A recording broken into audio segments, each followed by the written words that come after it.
Et toujours sur place à Yamoussoukro, une mission de la Banque mondiale et du projet de renaissance des infrastructures de Côte d'Ivoire. Cette mission procède à une évaluation à mi-parcours de plusieurs investissements réalisés. Reportage Kader Sogodogo.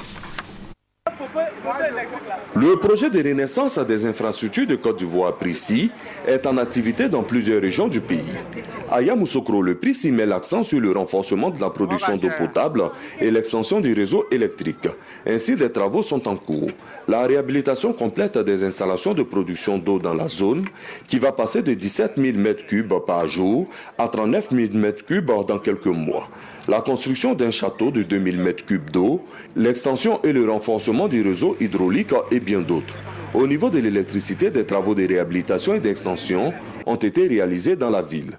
Une évaluation à mi-parcours de ces travaux a permis au premier responsable du PRICI de revenir sur l'importance de ce projet. Ce projet vise donc à doter les différentes villes, chefs-lieux de région, donc des infrastructures nécessaires pour leur décollage.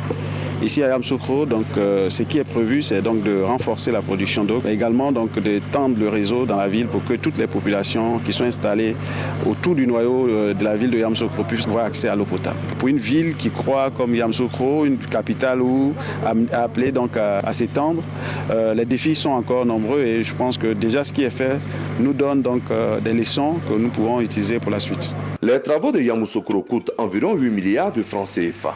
Un financement rendu possible grâce à l'État de Côte d'Ivoire et la Banque mondiale. Le partenaire financier ivoirien est satisfait de l'état d'avancement du projet. Nous avons fait des progrès extrêmement significatifs dans la mise en œuvre de ce projet. La revue à mi-parcours a deux objectifs. Le premier, c'est de s'assurer que les objectifs de développement qui avaient été envisagés sont atteignables.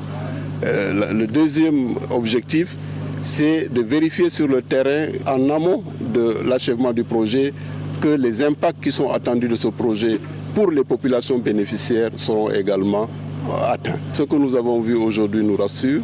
Les travaux dans les secteurs de l'eau et de l'électricité vont améliorer considérablement les conditions de vie des populations de Yamoussoukro. Après la capitale politique de notre pays, la mission d'évaluation à mi-parcours va mettre le cap sur la région de la Nawa où d'autres projets sont en cours de réalisation.